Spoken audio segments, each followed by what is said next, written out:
ಇದು ಸಂಪೂರ್ಣ ಪೋಷಕಾಂಶ ದ್ರವ್ಯ. ಇದನ್ನು ತಯಾರು ಮಾಡಿದವರು ಬಸನಗೌಡ ಗಂಗೊಳ್ಳಿ. ಈ ಪೋಷಕಾಂಶ ದ್ರವ್ಯದಲ್ಲಿ ಇರ್ತಕ್ಕಂಥ ವಸ್ತುಗಳೆಂದರೆ, ಒಂದು ಬ್ಯಾರಲ್ಲಿಗೆ 30 kg ದೇಸಿ ಹಸುವಿನ ಸಗಣಿ, 30 ಲೀಟರ್ ದೇಸಿ ಹಸುವಿನ ಗಂಜಲು, ಅದರ ಜೊತೆಗೆ WDC, 3 kg ಸಾವಯವ ಬೆಲ್ಲ, ಅದರ ಜೊತೆಗೆ ಏಕದಳ ಧಾನ್ಯದ 3 ಹಿಟ್ಟು 3 kg, ದ್ವಿದಳ ಧಾನ್ಯದ 5 ಜಾತಿಯ 5 kg ಹಿಟ್ಟು,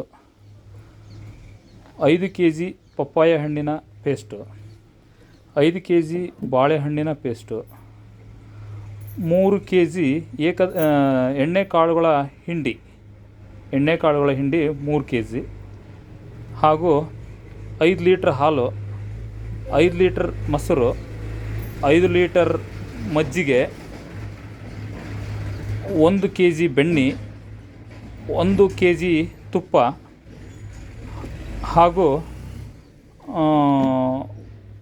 1 kg ಕಬ್ಬಿಣದ ಮೊಳೆ, ಹಾಗೂ 1 ಲೀಟರ್ ಜೇನಿನ ತುಪ್ಪ.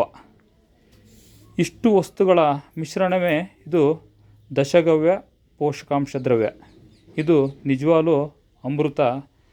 ಇದನ್ನು ಭೂಮಿಗೆ ಉಣಿಸಿದರೆ ಉತ್ತಮವಾದ ಇಳುವರಿ. ಅದರ ಜೊತೆಗೆ ನಾವೇನು ಅಂಗಡಿಯಲ್ಲಿ nitrogen, phosphorus, potash, zinc, boron, iron, magnesium, molybdenum ಮತ್ತು ಕೋಬಾಲ್ಟು, ಏನು ಮೈಕ್ರೋ ಮ್ಯಾಕ್ರೋ ನ್ಯೂಟ್ರಿಯೆಂಟ್ ಅಂತ ಏನು ನಾವು ಮಾತಾಡ್ತೀವಲ್ಲ, ಅವೆಲ್ಲ ಪೋಷಕಾಂಶಗಳ ಮಿಶ್ರಣವೇ ಇದಾಗಿರುತ್ತೆ. ಇದನ್ನು ನಿಜವಾಗ್ಲೂ ಭೂಮಿಗೆ ಹಾಕಿದರೆ ಭೂಮಿಯಲ್ಲಿ ಎರೆಹುಳುಗಳ ಸಂತತಿ 10 ಪಟ್ಟು ಜಾಸ್ತಿ ಆಗೋದ್ರ ಜೊತೆಗೆ ಭೂಮಿಯಲ್ಲಿ ಸಾವಯವ ಉತ್ಪನ್ನಗಳ ಕಳೆಯುವಿಕೆ ಜಾಸ್ತಿ ಆಗುತ್ತೆ. ಹಾಗೆ ಅದ್ಭುತವಾದ ಇಳುವರಿಯನ್ನು ನಿರೀಕ್ಷಿಸಬಹುದು. ಇದನ್ನು ತಯಾರು ಮಾಡಿದವರು ಬಸನಗೌಡ ಗಂಗೊಳ್ಳಿ, ಇವರ ತಾಯಿ.